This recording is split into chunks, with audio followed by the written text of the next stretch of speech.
Portal Forge is one of the best augments in the game, and even if you don't want to click it, the portal that forces everyone to start with an ORNN artifact means you're going to be playing with ORNN items some of your games this set, whether you like it or not.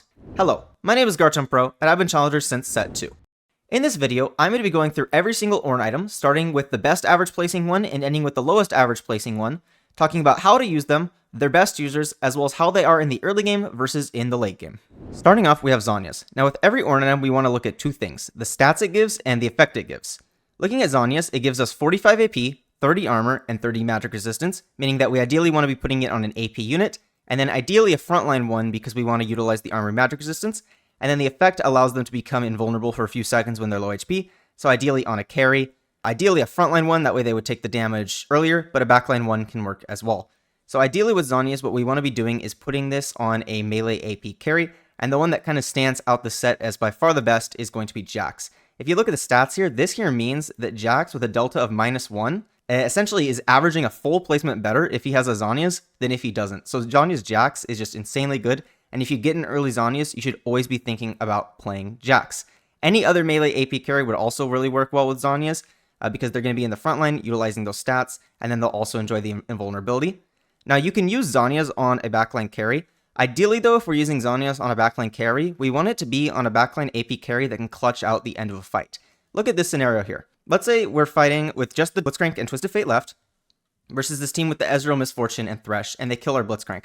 And they start walking to our Twisted Fate and start doing damage to our Twisted Fate. Now he's going to take this damage and gain a bunch of mana, putting him at full mana, and then he's going to proc his Zhonyas. Now, proccing the Zhonyas is going to allow him to live and get a full ult off, and Twisted Fate, at the end of the fight, has a really good chance with his full ult to just kill all three of these units, especially if they've already taken a bunch of damage.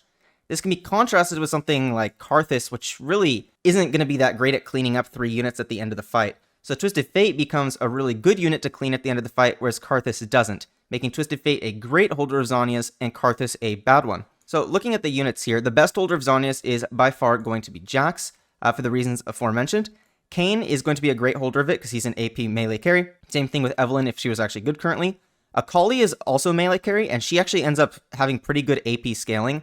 With the way that Akali's ability works is that she gains 36 mana if she doesn't get a kill, and she has 60 total mana. But if she has 40 AP, she actually gets 50 mana, making it 1 auto. So Zhonyas will actually put her in that range, so she actually uses Zhonyas quite well. Twisted Fate's really good because he can clean up at the end of the fight if you throw him in a corner with Zhonyas. And then Jhin, even though he doesn't really utilize the AP that well, he's such a ramping champion, right? So much of his damage is backloaded after he's got all of his turrets up that he actually still really enjoys Zhonyas because they'll get to him, they'll put him in his Zhonyas, and then he'll kill like 3 units while he's in Zhonyas, and a lot of times clutch out a fight. You can realistically put Zhonyas, though, on any AP carry. Ahri, Lux, Vex, Senna, Katarina all work. They don't utilize it quite as well as these ones here because they don't necessarily have like the same clutch factor. Like Ahri isn't going to be getting a lot of kills at the end of the fight like a Twisted Fate would, but these are acceptable. And then Karthus, even though he's an AP carry, really doesn't utilize Zhonyas that well. Now Zhonyas is more so a late game item than an early game item because its effect is a lot better in the late game. 3 seconds in the late game is a lot longer than 3 seconds in the early game because fights are a lot burstier, right? In the early game, even during like 3 seconds, your unit can't do that much. But if you're going to be using it in the early game, you generally just want to throw it on your AP carry. That way you can gain the 45 AP for it. It's still takeable at like 2-1 if you want to force Jax. But ideally you would be taking Zhonyas at like 3-2 or 4-2 because it just has a lot more power later on in the game. So next we have Diamond Hands. Now with every ORNN item that gives gold, they're going to be a lot better at 2-1 than any other point in the game. So I would only recommend taking them at 2-1. But Diamond Hands is a fantastic item at 2-1. First off, it grants 25 ability power and 400 health, making it actually pretty good stats on a tank. Ideally, you'd put it on a tank that enjoys AP, something like a Blitzcrank, but you can really throw it on whatever tank and it's not the biggest deal. And then in addition, whenever they get low HP, they become invulnerable and grant a gold. Now, the thing with Diamond Hands is with, let's say, Zhonyas, the unit also becomes invulnerable, but they also become untargetable, meaning that you want it on your carry because units will stop attacking them whenever they go into that effect. With Diamond Hands, though, they still keep attacking the unit.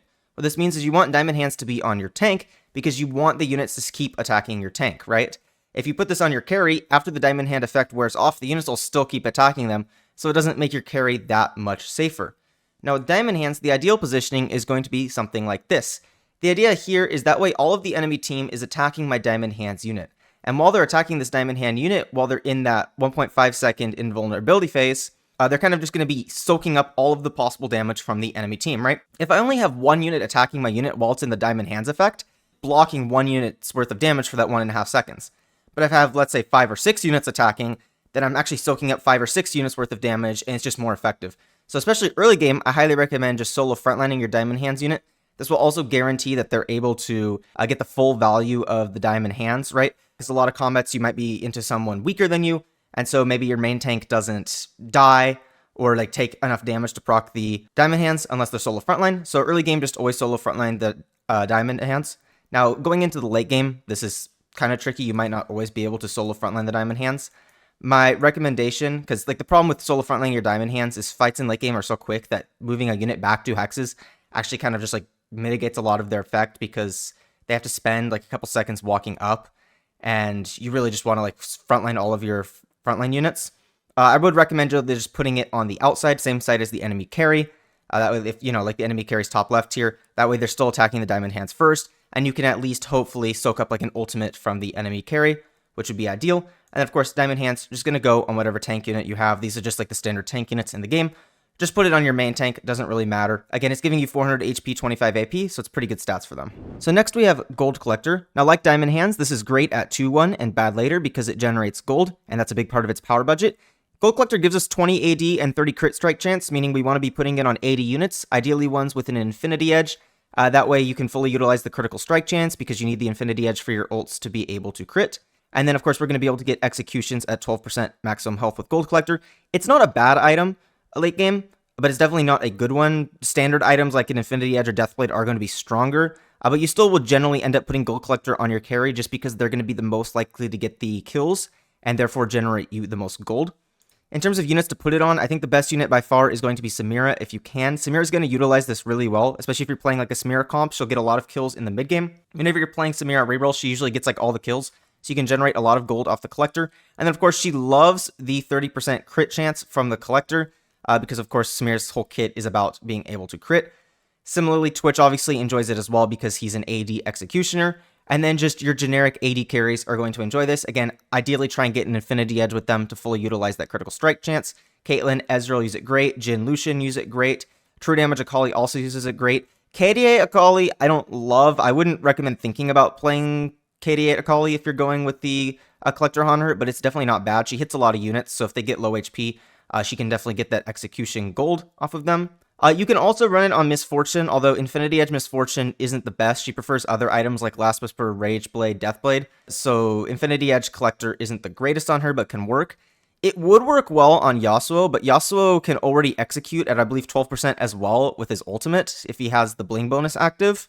So it ends up actually not being that good on Yasuo. Like, you'll still enjoy the AD and the crit chance, but he's not really going to be utilizing the execution factor because he already has it. Other thing you can do with Collector is you can run it on an AP unit and give them Dual Gauntlet. That way you're still using the 30% critical strike chance. You won't be utilizing the 20 AD, but it can be acceptable on something like a Twisted Fate to go Dual Gauntlet Collector. Again, if you take Collector, you should be ideally aiming to play attack damage carries, but sometimes you are forced to play an AP carry, and it's not the end of the world if you do this. Early game, just run Collector on whatever AD carry you have. So these would just be the standard ones that you can run.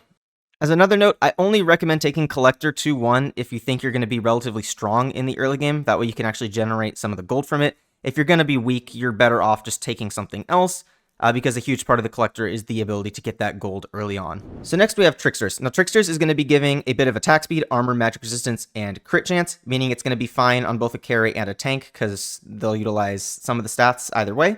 And then it generates a clone with reduced HP and increased max mana. Now, Tricksters in general is going to be very strong in the early game, debatably the strongest one in like stage 2 of the ORNN items, and will not be as good in the late game, but will still be solid in the late game. The reasoning for this is pretty simple. In the early game, you have less units on your board, so getting a free extra unit is going to be more impactful than getting a free extra unit in the late game. And then in addition, in the early game, most of your units don't have items anyways, so you don't really care that the clone doesn't have items, whereas in the late game, your units that are doing most of the heavy lifting are the ones with like 2-3 items. So the clone's not going to be doing as much work in the late game. Now with Tricksters, we're ideally going to be copying a super high quality unit. And so the ideal thing would be a 5 cost initially. Qiyana uses it really well. You get a second Qiyana with it, and she starts copying items and buffing up extra units on your team. So love this on Qiyana. It's also quite good on Ziggs, Lucian, Kayn. The Ziggs and Lucian clone will do a good amount of damage. and the second cane will still be able to output a good amount of damage as well as attack speed slow enemies. Sona and Yorick would use it really well, but I do have concerns over the increased mana cost. Sona just has such a high mana cost anyways, that increasing it further just means that the second Sona might just cast way too late into the fight to actually do anything. And the thing with Yorick is Yorick already kind of struggles to get out his second cast a lot of the time anyways. So duplicating the second Yorick might just not get to a second cast, especially with that reduced HP and increased mana cost. But if you have like a Yorick 2, you could definitely put it on him, because if that second Yorick does get that second cast off, it's going to be extremely impactful. Jhin and Alawi, don't put it on these units. A second Jhin actually griefs your first Jhin because they don't share their turrets, so you just lose bench space for free. And then with Alawi, second Alawi doesn't give you more tentacles, so there's not really a reason to put it on her. In terms of other units you can put it on, I really like it on Ahri, Caitlyn, and Ezreal in terms of the 4 costs. You can really just put it on whatever upgraded 4 cost you hit, though, that has an open slot. So don't be too concerned over it, but these are probably my favorite ones with it. The reasoning for it is you don't really want a unit that's super reliant on their mana cost, because then they're going to be casting super late. Obviously, Ahri, really likes having mana generation, but Tricksters is only increasing her by 1 auto attack anyways. And then Caitlyn, Ezreal, you're increasing their mana cost by a bit. It's not the end of the world. Their clone will still do a good amount of damage, because the clone still does the same amount of damage. They just have lowered HP and lowered mana cost. Lowered HP makes it a lot worse on something like a Poppy or a Blitzcrank that really cares about that HP to be tanky. It's still fine though. You're sitting there with like a Poppy 2 or Blitzcrank 2. Feel free to copy it with the Tricksters. But it would be worse than like one of these units right here. I also think if you're rerolling like Urgot or Vex, it's great on them. Vex is great because you can kind of have 2 Vexes for the CC. So Tricksters in general is really good on units that provide CC, because the CC effect isn't going to be mitigated. And then 2 Urgots will just be really tanky, and he really likes all the stats, so it's great on him. Another unit that's interesting with it is going to be Thresh. The thing with Thresh is if you can get that second Thresh to cast, it's going to be super impactful. Again, CC units really enjoy this. The concern would be that Thresh a lot of times almost doesn't ult anyways as it is. And so if you're lowering his HP and raising his max mana, might not even cast with the second Thresh. But if you can manage to get that second Thresh to cast, it's going to be extremely impactful. So yeah, CC units in general use Tricksters really well. In the early game, just throw Tricksters on whatever your best unit is, whatever 2-star you hit, just throw it on them. Doesn't really matter too much. If you need more frontline, put it on a frontliner. Need more damage, put it on a backliner. Really either works. So next we have Death's Defiance. Now Death's Defiance is going to give your unit some attack damage, some attack speed, some armor, as well as healing.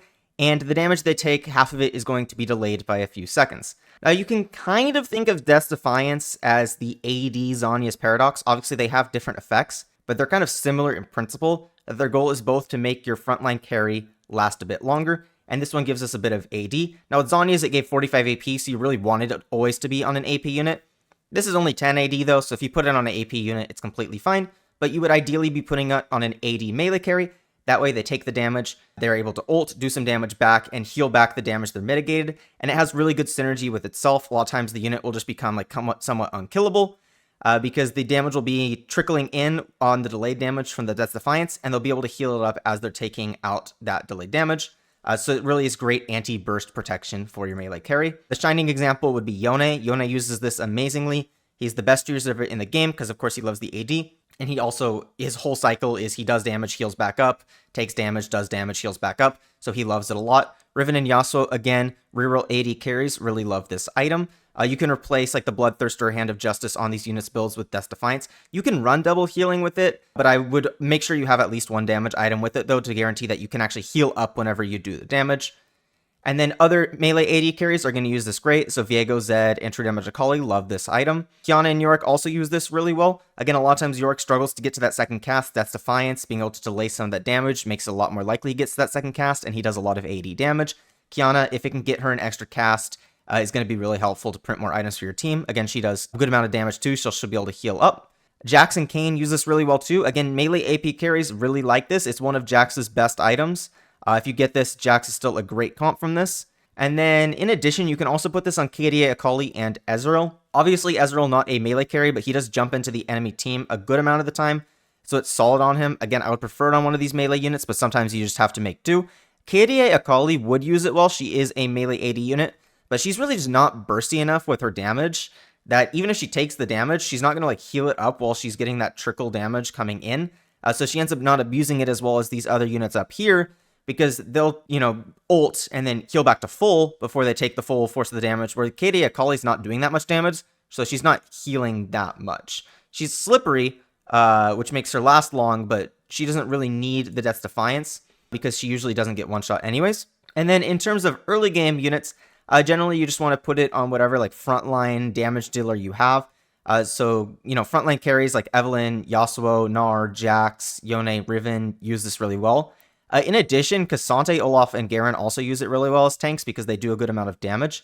I think the one position where Death's Defiance is actually really strong in the early game is if you have a Cassante headliner.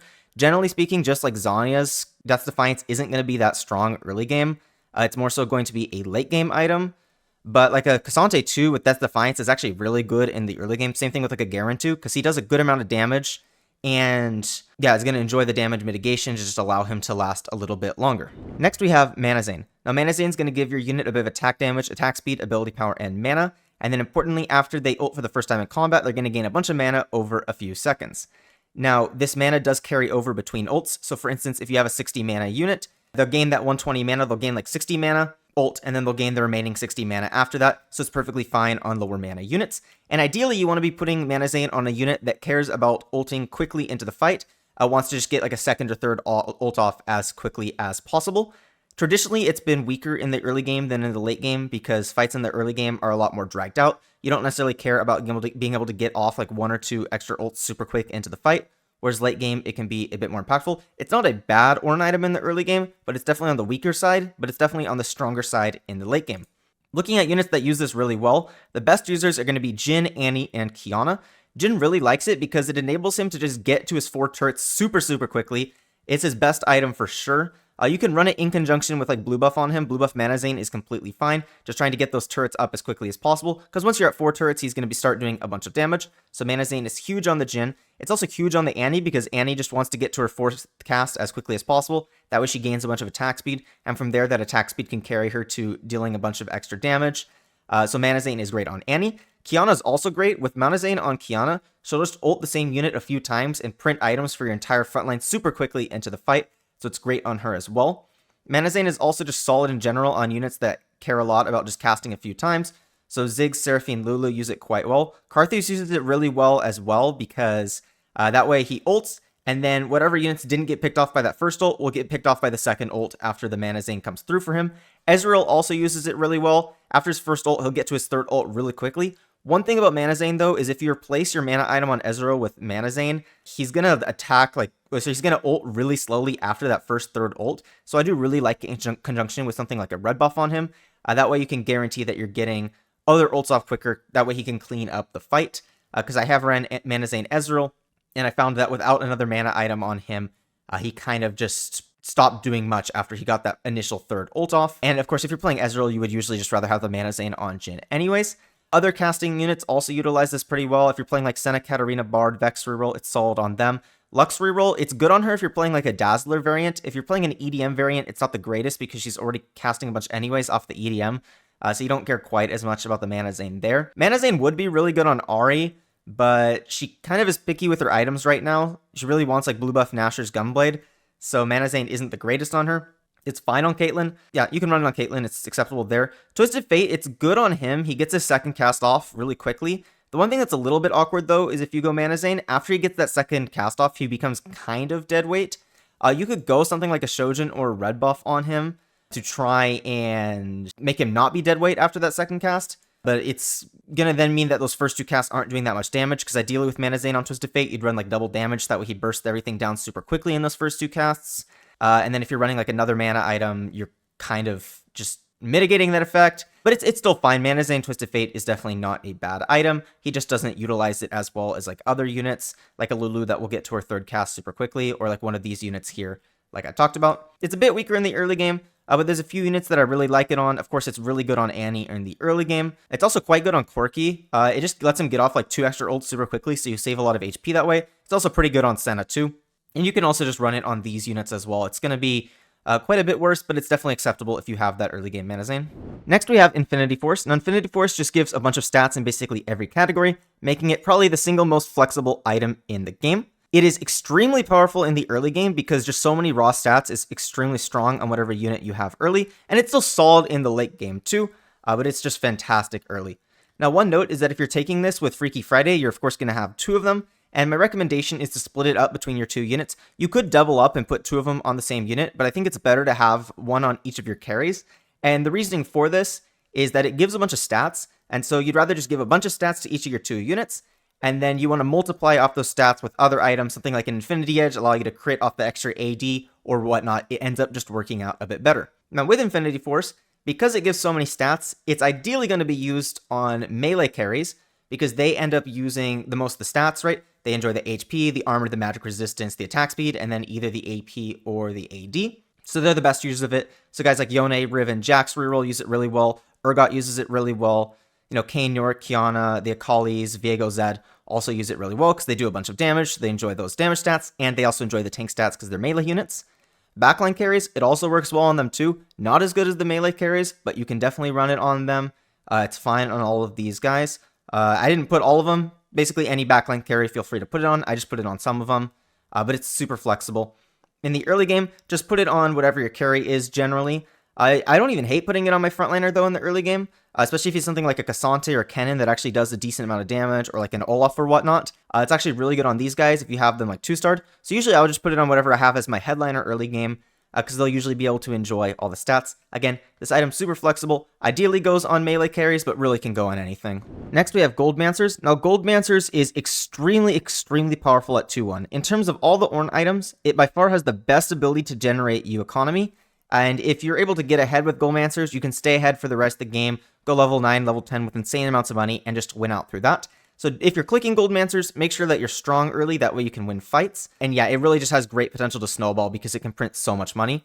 With Goldmancers, it gives you AP and then additional AP if you have extra gold. So this really only needs to be put on AP units. Don't put this on an AD unit. Now, looking at units that utilize this, the best unit by far is going to be Twisted Fate in the late game. Reasoning for this is in a Twisted Fate comp, you don't really have that many other damage dealers, right? Other AP units might have other damage dealers in their comp that can steal the kills, but in a Twisted Fate comp, the majority of your kills are going to come from the TF, and so you're going to have the highest potential for Goldmancer's value and printing extra money. In terms of other great utilizers of this item though, I really like it on Vex and Senna. It's also great on Ziggs and Karthus.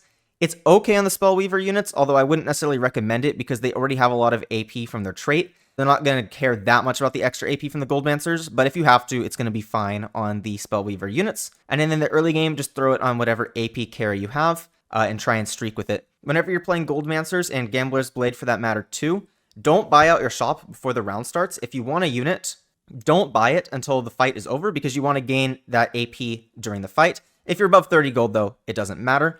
Early game, try and get to 30 gold as quickly as possible. Still level on normal intervals, but just focus on hitting those econ intervals a bit more than normal because you really want to get that extra AP for your carry. It'll make a big difference.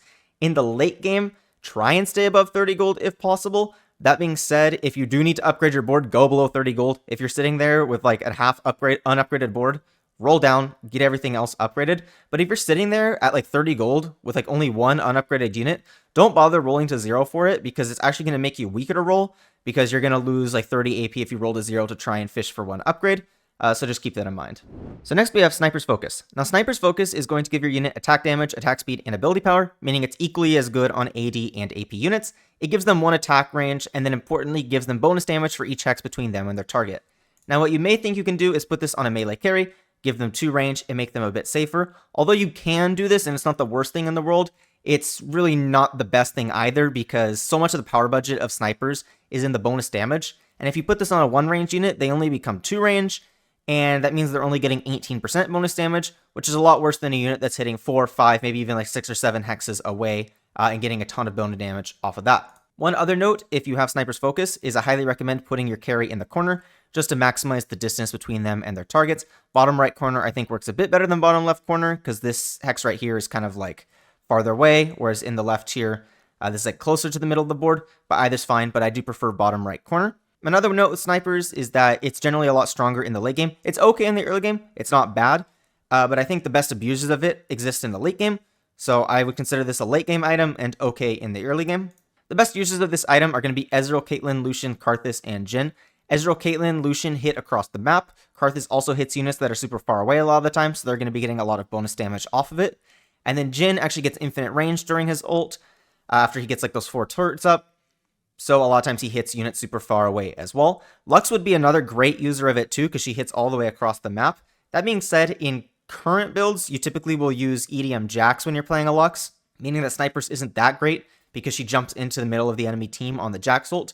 But if you're playing a comp where you're using the Lux ult as the EDM, Snipers is great on her. You can also just use Snipers on whatever backline carries you have. These are just some examples right here, but you can really throw it on whatever backline carry. It's not going to be as good as the ones I just talked about. Try and play one of these, but it can work on like an Ahri or a Twisted Fate or something. Even if they're only hitting 4 hexes away, that's still a good amount of damage amp. And then the early game, just throw it on whatever backline carry you have. Just whatever your strongest backline unit is, put it on them, and you should be good to go. So next we have Anima Visage. This item's going to give you a bunch of HP and some magic resistance, as well as heal your unit every second for 2.5% of their max health. Now, Anima Visage, of course, is going to go on whatever your main tank is. So I'm not going to list out all the different tanks, but whoever your main tank is, just put it on them. That being said, I would say Anima Visage is a lot better in the early game than in the late game. Fights in the late game are usually a lot burstier. Things just die a lot quicker. So that extra healing every second isn't quite as impactful. But in the early game, you might be sitting there with a Cassante that lives for like 20 seconds. And if your unit lives for 20 seconds in the early game, they're healing 2.5% of their max health every second. They just healed 50% of their health off the Anima Visage. In the late game, though, usually your tank will die in like 5-10 seconds after it gets targeted by the enemy carry. So it's a lot worse in the late game. But it's great at 2-1 if you're sitting here with like a 2-star frontliner. Maybe it's like a Headlight or Cassante or something, and you have another slammable tank item, whatever it may be. You take this at 2-1, you can a lot of times win streak with it because it'll make them a lot tankier. So next we have Eternal Winter. Now, Eternal Winter is going to get a bit of armor and a bit of health, and then slow the attack speed of any unit that attacks the Eternal Winter unit, and then freeze them after they attack it enough times. Now, Eternal Winter is similar to Anima in that I think it's a lot better in the early game than in the late game. Fights aren't as bursty, so units will just auto-attack your guy with the Eternal Winter a lot more, and you're going to be able to apply that attack speed slow for a longer duration. Late game, a lot of times your unit will just get bursted down and won't be able to survive for the whole fight, slowing everything the whole time. That being said, compared to Anima, I think it's a bit worse in the early game, but a bit better in the late game. With Anima, even if you're not sitting here with like a super good tank, it still does a good job. With Eternal Winter, you do need to make sure that you have at least one other slammable tank item with it. Otherwise, it's really not going to do anything. Your unit's just going to die too quickly. Eternal Winter doesn't really make your unit that much tankier. It's like 200 health, 20 armor, which isn't that big of a deal. So do make sure that you have a 2-star frontliner with another item to slam. And then in the early game when you're running Eternal Winter, make sure you solo frontline your unit. That way everything is going to be attacking it and they're all going to gain the attack speed slow. Traditionally, a really strong combo has actually been Stoneplate Eternal Winter. That way you can solo frontline the unit, they'll gain a bunch of the armor and magic resistance from Stoneplate, and then of course everything will get attack speed slowed at the same time. Currently, Stoneplate, not that great of an item, so you don't really see this combination right now. If Stoneplate became a better item, though, Eternal Winter would go up a lot because it really likes that combo. In the late game, I highly recommend making your Eternal Winter tank one that's tankier, so something like a Poppy or Blitzcrank will generally be better than something like a Thresh, because their abilities actually make them tankier, whereas Thresh's is like more so about the crowd control. Although, whatever 2-star frontliner you have, just throw Eternal Winter on them. Just make sure you have 2 other good tank items on them. Don't have something like a Sunfire or a Spark on your Eternal Winter unit, because it's really not going to make them tanky enough to actually utilize the item. Make sure you have like real tank items on them. Next we have Blacksmith's Gloves, which you of course get from Capricious Forge, and it's just going to give you 2 random Ornn items. Now with Capricious Forge, it's actually pretty good at 3-2, because it's basically just 2 free items for you. It's going to be a lot worse at 4-2. Because getting 2 free items at 4-2 is worse than at 3-2, because at 3-2 you have less items, so 2 free items is more impactful. Then at 4-2, where you have more items and 2 free items, is less impactful relative to the rest, although it's still okay at 4-2. Now, with Capricious Forge, we want to be using it on a unit that's going to be using the most amount of Ornn items possible. What this ends up being is it ends up being best on melee carries. Reasoning for this is, of course, a melee carry will like the damage items, and then they can still use the tank items pretty well because they're in the front line. So these units right here, like Zed, Viego, Akali, Kiana, Yorick, Kayn, use this really well because they're melee carries. You can put this on a backline carry, but it's going to be a lot worse because if you're putting this on like a Caitlyn and then she rolls like Eternal Winter Anima Visage, it's pretty useless for her, right? In the early game, just throw it on whatever upgraded unit you have. I actually really like it on the frontline units, especially like Olaf, Cassante, Ken, and Garen, because they do a good amount of damage as well as being tanky and really enjoying it. Of course, the melee carries use this well for reasons aforementioned, but it's honestly fine on a backline carry if you take this. It's a solid take at 3-2 if your other augments suck and you just want a couple extra items.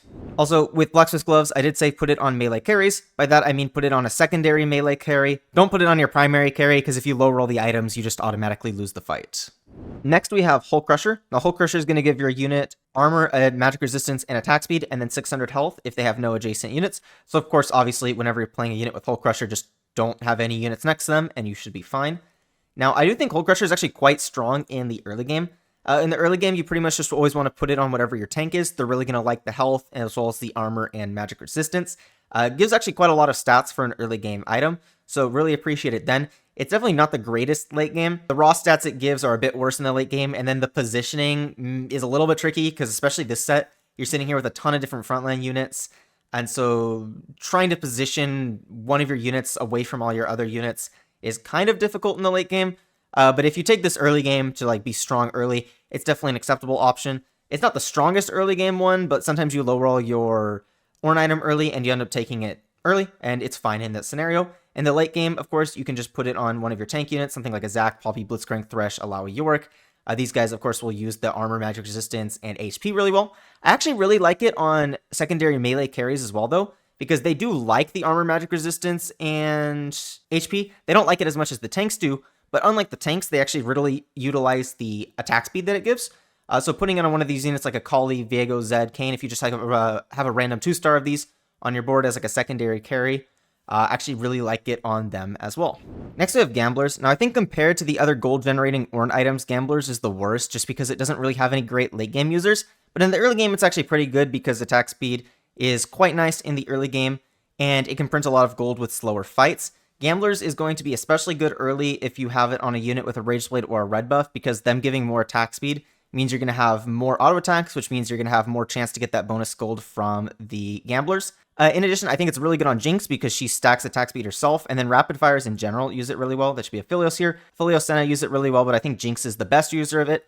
But whatever backline carry you have in the early game, you can put this on. I wouldn't recommend putting it on a melee unit because they typically die earlier on into the fight, so you have less chance of generating the gold with more auto attacks. In late game, it doesn't have a lot of great users. You can throw it on whatever backline carry you have. Something like a Caitlyn, Ezreal, or Ahri uses it okay, but it's not great. The best users are definitely going to be Twisted Fate and Sona. Twisted Fate scales pretty well off the attack speed with his ult, so Gamblers is quite good on Twisted Fate, but if you're playing a Twisted Fate comp, you'd actually still rather have it on the Sona. Attack speed Sona actually uses it pretty well. She likes the attack speed from it to be able to get to her first ult quicker.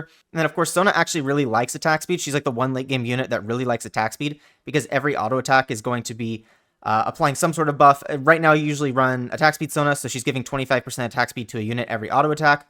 And of course lets her ult faster. With Gamblers, you of course want to be running attack speed Sona. Now similar to with Goldmancers, Gamblers is going to be giving you attack speed, bonus attack speed for every gold up to 30 gold. So if you're sitting there in stage 2, make sure not to buy or shop until the end of the round.